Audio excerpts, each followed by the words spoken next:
Hey there, this is Marisa with Marisa Moments Podcast, Healing While I Heal, where I share real life stories and their divine healing translations. So let's just get straight into it.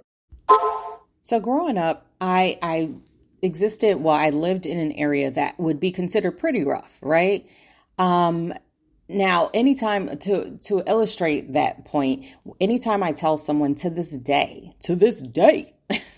where I grew up, they start examining me externally, right? Like with their eyes for any battle wounds, right? Were you ever shot? Were you ever stabbed? Did you ever have to dodge a drive-by? They have that expectation that it's like all of the movies that you see where it's like, okay, filmed in the hood. Okay, get down. Here's the 9 o'clock drive-by, and here's the 10 o'clock, I don't know, whatever else that might be happening, right? Did you have to defend for your life, run for your life? Like, what was it like, right?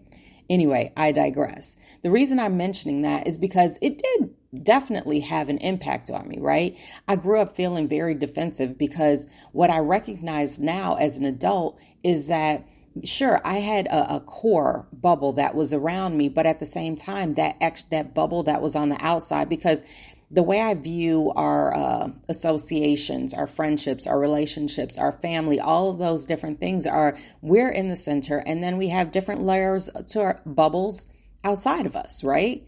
Whether it be a far out bubble, which is somebody that you just walk by on the street, or a more close bubble that's like your initial bubble of like your best friend or your family or those that you hold nearest and dearest, right?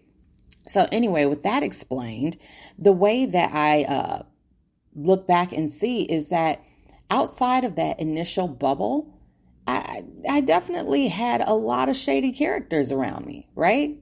Now, and that's not to say they weren't good people, but again, we're all working from our wounds. So a lot of people were always on the defense.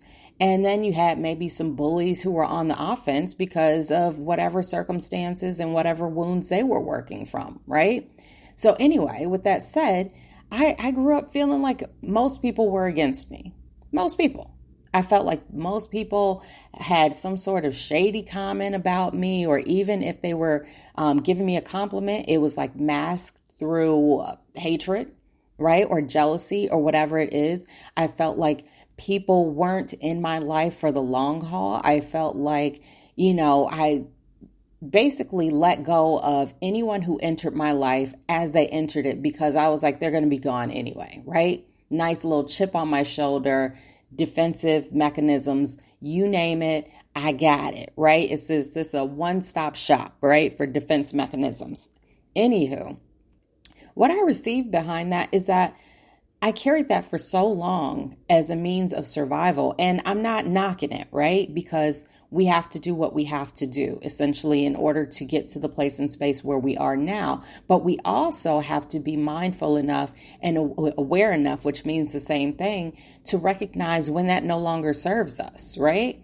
We can't continue to walk around with this chip on our shoulder with feeling like everyone is out to get us when we're actually walking into potential blessings. Because at the end of the day, what we're going to do is we're going to stave off. We're going to basically, we're going to like abscond. I feel like that's the channel word. I actually had to pause to Google it, but I still don't know what it really means. But anyway, we have to, we will end up doing that with our blessings, right? We'll end up pushing them away. We'll end up moving as far away from them as possible. And then at the same time, while like lassoing, the vision I received behind that is like, our blessings walk through the door, right? We immediately push them away. But as we push them away, we throw a lasso over them. And the entire time, even though we've pushed them away, mind you, we're still trying to pull them back in with that lasso rope. But they're getting a little bit heavier and heavier as we push them away. And then we're like, it gives us a means of being like, you see how far my blessings are? And then we're like, is it even worth it? Should I even go for it? All of those different things. But anyway, I'm getting off topic. Let's refocus. The bottom line to this bottom line is, yeah, sure, we might have grown up a certain way, but that doesn't mean we need to carry it always, right? if we think about it, if we are the same way as we were when we were little infants, toddlers, teenagers, whatever it is, then we might be a little messed up, right? Might be a little messed up. We might need a little bit more maturing. Now, not to say that we can't be immature in certain ways, because life is all about balance, right? No one is perfect. Not a single soul on this planet is perfect, right? Or at least not that I'm aware of as yet, right? Until spirit changes the narrative, no one's perfect. But we have to recognize, and especially if we claim that we are on this ascension journey, if we claim that we are wanting better for ourselves, if we claim that we are wanting to bring about our manifestations, our visions, our goals, our dreams, however else we could say it, then we have to recognize when the behavior that we learned from growing up no longer serves. And what I even hear more so is not that it just no longer serves, it actually hinders. So maybe it's time to do a little reflection. And that's it. And if this message resonates, then that means it is for you. And if not, that's cool too. Just keep it pushing. Either way, I thank you for listening, and I wish you the very, very, very best day ever. Until next time, you know the vibes. Peace. Oh, and by the way, don't forget to check me out on all social media.